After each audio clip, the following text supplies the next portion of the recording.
আগামী 11 দিনের মধ্যে একজন অ্যাভারেজ স্টুডেন্ট থেকে টপার কিভাবে হবেন এর 11টি মোস্ট পাওয়ারফুল রুলস আজ আপনি জানতে চলেছেন। যদি সম্ভব হয় এগুলোকে নোট করে ফলো করুন। দেখুন, আমি আপনাদের জানি না, কিন্তু হ্যাঁ, আমি আপনাদের সম্পর্কে একটি কথা অবশ্যই জানি, আর তা হলো আপনারা এখন ডিপ্রেশনে আছেন। হ্যাঁ, অবশ্যই ডিপ্রেশন মানে আপনারা সবাই চিন্তিত।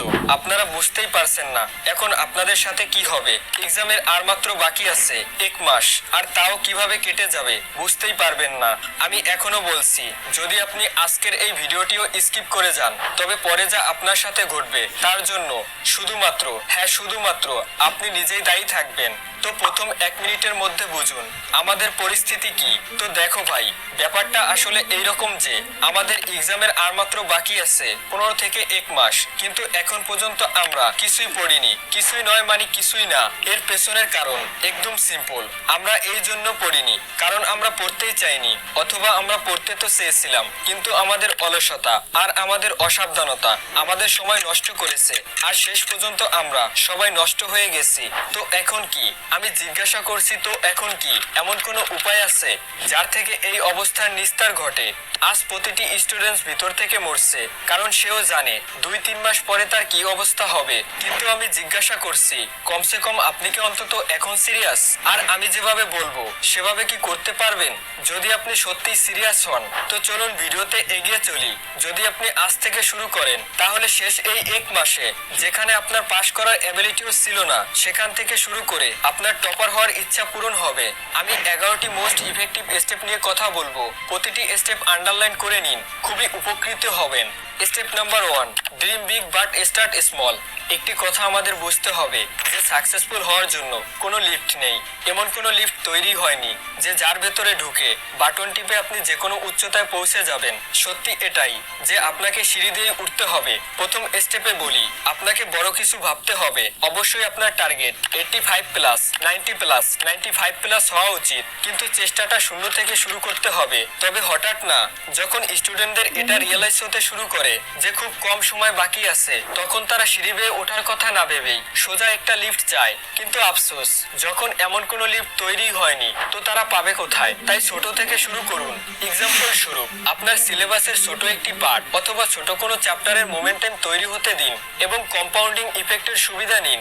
আজ আপনার এক্সাম রিলেটেড নির্ধারিত ছোট একটি চ্যাপ্টার শেষ করুন। তবে আপনি জেনে অবাক হবেন, যখন আপনি শেষ তারিখ পর্যন্ত ওই বইটি পড়বেন তো আপনি বইটি শেষ করে ফেলবেন।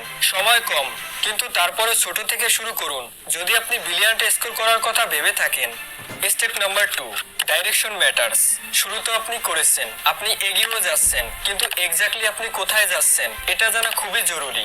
সেই পথে চলার কোনো মানেই হয় না যে পথের সাথে গন্তব্যের কোনো যোগসূত্রই নেই। ঠিক একইভাবে আপনি কিভাবে আপনার প্ল্যানিং করছেন তা আরো গুরুত্বপূর্ণ। তো আপনি এমনভাবে পড়াশোনা করছেন না তো যার সাথে এক্সামের প্যাটার্ন ম্যাচই করে না, সেই বিষয়ের উপর অনেক মনোযোগ দিচ্ছেন যা এক্সামের জন্য খুবই কম গুরুত্বপূর্ণ। তাই আপনার টিচার অথবা সিনিয়রদের হেল্প নিয়ে এক্স্যাক্টলি সিলেবাসটি জানুন আর একটি সঠিক প্ল্যানিং করুন। আপনি কোথা থেকে শুরু করবেন আর কিভাবে আপনি 1 মাসের মধ্যে সমস্ত প্রবলেম ট্যাকেল করবেন, তো এমন একটি মাইন্ড ম্যাপ তো অবশ্যই আপনার হাতে থাকতে হবে। Step number 3, speed your study. আপনার মনে রাখার স্পিডকে নর্মাল থেকে বাড়িয়ে তুলতে হবে। যেভাবে আমরা ইউটিউবে কোনো ভিডিও লেকচার দেখলে তো টাইম বাঁচানোর জন্য তা আমরা 2x করে দেই, ঠিক একইভাবে যখন আপনি পড়তে বসবেন তো তখন আপনি কত মিনিটের মধ্যে কোশ্চেন সলভ করেন, কোশ্চেন মনে করেন আর কনসেপ্টকে বুঝতে পারেন, এই সমস্ত কিছু দ্রুত মনে করা খুবই গুরুত্বপূর্ণ। স্পিড না বাড়িয়ে কাজ করা যায় না। তবে স্পিড কিভাবে বাড়াতে হবে তাও বলছি। প্রথম জিনিসটি হলো কোনো কনসেপ্টকে বোঝার জন্য পর্যাপ্ত সময় দিন, আর সেটাকে যে কোনো ভাবে আপনার ইমাজিনেশনের চ্যাপ্টারে অ্যাড করুন যাতে এটি আপনি কখনো ভুলে না যান। আর যদি আপনি কনসেপ্টটি বুঝতে পারেন তাহলে আপনার জন্য সেই কোশ্চেনটি সলভ করা আগের চেয়ে অনেক সহজ হয়ে যাবে এবং সময়ও অনেক বেঁচে যাবে। অর্থাৎ পূর্বে যেখানে আপনার যে কোনো রিভিশন দিতে আধা ঘন্টা সময় লেগে যেত, সেখানে এখন সেই রিভিশন দিতে 15 মিনিটেই হয়ে যাবে। Step number 4, see yourself as a topper. হয়তো আপনার কাছে এই কথাটি হালকা মনে হবে, কিন্তু সবচেয়ে ইম্পর্টেন্ট এই পয়েন্টটাই। আপনি নিজেকে না টপার মেনে নিন। এই ভিজুয়ালাইজেশনটি খুবই হেল্প করে। একদিকে স্টুডেন্ট যেখানে নিজেকে ফেলিয়ার ভেবে এই চিন্তা করে লো কনফিডেন্স অর এনজাইটির কারণে আজকে যতটুকু তারা পড়তে পারতো ততটুকু তারা পড়তে পারে না, তো এখন যে শেষ 1 মাস বাকি আছে এটাও কেটে যাবে। কিন্তু যখন একজন স্টুডেন্ট মনে করে যে সে টপ করতে পারে, সে ভালো স্কোর করতে পারে, তাহলে সে প্রতি মিনিটে রেসপেক্ট করে। আর এই ইচ্ছার কারণে সে আর অলসতা করে না এবং তার মন লাগাতার পড়াশোনায় লেগে যায়। তো আপনি সায়েন্স মানুন অথবা সাইকোলজি, উভয় দিক থেকে এটা প্রমাণিত হয় যে যদি আপনি এক্সামের শেষ দিন পর্যন্ত নিজেকে টপার হিসাবে দেখেন, তাহলে আপনার স্কোর ভালো হওয়ার চান্স 50% বেড়ে যায়। Step number 5, commit to excellence. আপনাকে খুবই বড় একটি ফর্মুলা দিতে চলেছি, মনোযোগ দিয়ে শুনুন। Square plus equal to quality over quantity. অর্থাৎ উপকৃত আপনি তখনই হবেন যখন আপনি কোয়ালিটিতে পড়বেন, কোয়ান্টিটিতে নয়। মনে রাখবেন, 15 থেকে 15 ঘন্টা পড়ে মার্কস পাবেন না, বরং 15টি চ্যাপ্টারে পারদর্শী হলে আপনি টপ হবেন। কিন্তু ভাইয়া, 15টি চ্যাপ্টার তো তখনই হবে যখন 15 ঘন্টা পড়তে বসবো, তাই না? তবে এর উত্তর হলো অবশ্যই না। কিছু লোক দীর্ঘ সময় ধরে পড়ার কথা চিন্তা করে পড়তে তো বসে যায়, কিন্তু তারা অল্প কিছু পড়তে পারে, তারপরে ফোন চালানো শুরু করে, এরপর আবার একটু পড়ে, তারপরে কিছু খাওয়া দাওয়া করে, আর এভাবে সে ভাবে সে 15 ঘন্টা পড়তে পারে। তবে আমি বলি, যখন আপনি খুশি নন অথবা আপনি প্রোডাক্টিভ নন, তবে উপকৃত কি হবেন 15 ঘন্টা বসে থেকে? এই স্টেপ থেকে বাস এটাই আমি ক্লিয়ার করতে চেয়েছিলাম যে মেনে নিলাম সময় কম এবং সিচুয়েশন কমপ্লিকেটেড, কিন্তু আপনি এমন ভাবে পড়লে এটিকে আরো কমপ্লিকেটেড করে তুলবেন। তাই আপনাকে যতটা সম্ভব কম সময়ের মধ্যে পড়ার চেষ্টা করতে হবে, অনেক ঘন্টা পড়তে হবে না।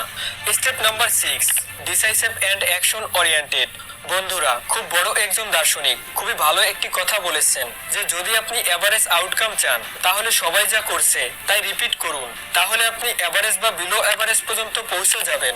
কিন্তু যদি আপনি গোল্ড লেভেলের আউটকাম চান, তবে আপনার নিজেকে এফোর্ট দিতে হবে। এর মানে শুধু মুখস্থ করা নয়, বরং ক্রিয়েটিভ হয়ে এমন জিনিসকে আরো বেটার কিভাবে করা যায় সেটাকে খুঁজে বের করতে হবে। অ্যাকশন ওরিয়েন্টেডের মানে হলো যে আপনি যে কোনো প্রবলেমের সাথে ডিল করতে কতটা উৎসাহী বা কতটা ক্যাপাবল দেখায়। তো যখন কয়েকদিনের মধ্যে এত কিছু কভার করতে হবে, তো আমাদের ডিসাইসিভ অ্যান্ড অ্যাকশন ওরিয়েন্টেড হতে হবে। এটা আমাদের খুব হেল্প করবে। Step number 7, follow PRP rule, মানে প্র্যাকটিস, রিভাইজ অ্যান্ড প্র্যাকটিস। যদি আপনাকে পৃথিবীর হাইয়েস্ট টিচার এসেও শিখান, তাহলেও যে আপনি একবারই শিখে যাবেন এমনটা পসিবল নয়। যতক্ষণ না আপনি প্র্যাকটিস করবেন, তাই প্র্যাকটিস করুন, তারপরে রিভিশন করুন এবং আবার প্র্যাকটিস করুন। বাস, এক্সাম আসার আগ পর্যন্ত এটাই করুন।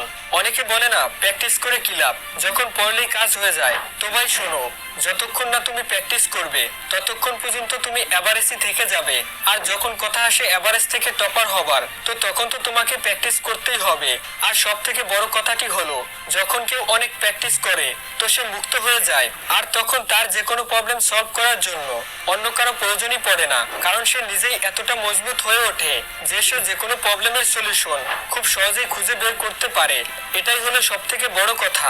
ঠিক এরপরেই রিভিশন করতে হবে, আর তখনই আপনি মিস্টার পারফেক্ট হয়ে যাবেন। তো এর মানে আপনার 90+ আসা নিশ্চিত। Step number 8, switching the friends mood. একটি আরো ইম্পর্টেন্ট পয়েন্ট বলতে যাচ্ছি। আমাদের যে বন্ধু বান্ধব হয়ে থাকে না, এটি একটি সাধারণ মানুষকে অনেক উঁচুতে উঠাতে পারে, আবার অনেক নিচেও নামিয়ে আনতে পারে। কারণটা বলি, হয়তো খুব খারাপ একটা ছেলেও একটি ভালো গ্রুপের সাথে থেকে তার থেকে 10 গুণ ভালো হয়ে যেতে পারে, আর একটা ভালো ছেলেও একটি খারাপ গ্রুপের সাথে থেকে খুবই খারাপ হতে পারে।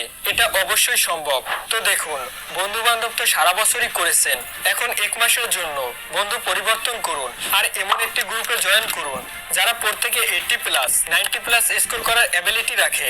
টপাররা নিজেরাই বলে যে তারা সবচেয়ে বেশি সাপোর্ট কোথা থেকে পায়, তো সেটা হলো ওই ফ্রেন্ড সার্কেল যারা কিছু এমন এনভায়রনমেন্টই ক্রিয়েট করে দেয় যে তারা পড়াশোনা ছাড়া কিছু দেখতেই পায় না। আর এর মধ্যে বিশেষ কথাটি হলো এটাই যে অনেক গুরুত্বপূর্ণ কিছু আপনি শিখতে পারবেন, যা হয়তো আপনি অন্য কোথাও থেকে বা একা থেকে শিখতে পারতেন না। তাই ফ্রেন্ড সার্কেলকে সুইচিং করা খুবই জরুরি। Step number 9, crack all the objective and short answer. শুরুতেই আমি বলেছিলাম যে শর্টকাটের জন্য যাবেন না, কিন্তু এখন যা বলছি তাকে শর্টকাট নয় বরং স্মার্ট ওয়ার্ক বলে। আপনার টোটাল মার্কস হলো 100, যার মধ্যে 20 মার্কস তো ইন্টারনালি পেয়ে যাবেন। এরপর 25 থেকে 30 মার্কস শুধুমাত্র অবজেক্টিভের মধ্যে হয়ে থাকে, আর এই অবজেক্টিভকে ইউজ করে সামনের কিছু শর্ট কোশ্চেনের অ্যান্সার দেওয়া যেতে পারে। এর মানে এটাই যে যদি আপনি এখনো শূন্যতে থাকেন তাহলে কোনো সমস্যা নেই, শুধুমাত্র অবজেক্টিভকে ইউজ করে আপনি 50% মার্কস পেয়ে যাবেন। তারপরে তো মিনিমাম 30%ই প্রয়োজন, আর এটা এই শেষ 15 দিনে অবশ্যই সম্ভব। আর সবচেয়ে বড় কথাটি হলো এই কারণে আপনি সম্পূর্ণ মেন্টালি ফ্রি থাকবেন। Step number 10, by heart the concept by writing and teaching. যত সব কনসেপ্ট রয়েছে না তা শেখার জন্য আর সব সময় মনে রাখার জন্য, তো এটা শুধু দুইটি উপায় সম্ভব হয়। এক, প্রথমত এটিকে লিখে লিখে শেখা শুরু করুন, কারণ লিখে লিখে শেখা জিনিস আমরা তাড়াতাড়ি ভুলি না। আর দ্বিতীয়ত এটিকে অন্যকে শিখান। এর থেকে আর ভালো কোনো উপায় হতেই পারে না যদি আপনি আপনার মেমোরি পাওয়ারকে ইনক্রিজ করতে চান। খুবই সিম্পল একটি কথা, যে সকল কনসেপ্টকে মনে রাখতে অসুবিধা হয় তা 3 বার দেখে লিখুন আর 2 বার না দেখে লিখুন, তাহলে দেখবেন 1 ঘন্টার কাজ 20 মিনিটে হয়ে যাবে। তারপরে বাস শুধুমাত্র রিভিশন দিতে হবে। আর এর থেকেও ভালো হয় আপনি যা শিখেছেন তা যদি অন্য কাউকে শেখাতে পারেন, এই জিনিসটি আপনাকে অনেক হেল্প করবে। Step number 11, become isolate with notes and previous year question paper. সব শেষ এবং সবচেয়ে ইফেক্টিভ স্টেপ, আইসোলেশনে চলে যান। প্রিভিয়াস ইয়ার কোশ্চেন পেপারকে সলভ করুন। কোভিড-19 এর কথা তো মনে আছে, কোথাও বাইরে যাওয়া যাবে না, কখনো বের হবে না, কারোর সাথে দেখা করবে না। বাস আগামী 1 মাসের জন্য নিজেকে ঠিক একইভাবে আইসোলেশনে সেট করে নিন। জানেন এর থেকে কি উপকৃত হবেন? রিপোর্ট বলে শুধুমাত্র ডিস্ট্রাকশন থেকে দূরে থাকলে প্রোডাক্টিভিটি দ্বিগুণ বেড়ে যায়। এর মানে শুধু আইসোলেট হয়ে থাকতে পারলেই তাহলে প্রিপারেশনের স্পিড এভাবেই দ্বিগুণ বেড়ে যাবে। প্রতিটি বছরই এক্সাম সেম হয়, জাস্ট কিছু জিনিস চেঞ্জ করে। তাই বন্ধুরা এই কথাগুলো মনে রাখবেন। তো আজকের এই ভিডিওটিতে যে 11টি স্টেপ নিয়ে কথা বলেছি, এটিকে ভালোভাবে আপনার লাইফে এক্সিকিউট করতে হবে। আর ঠিক তারপরেই আপনি দেখতে পাবেন মাত্র 1 মাসের স্টাডি আপনাকে টপ করতে বেস্ট স্কোর এনে দিবে। তো ভিডিওটি ভালো লাগলে একটি লাইক করুন আর আপনার বন্ধুদের সাথে অবশ্যই শেয়ার করুন। So thanks for watching this.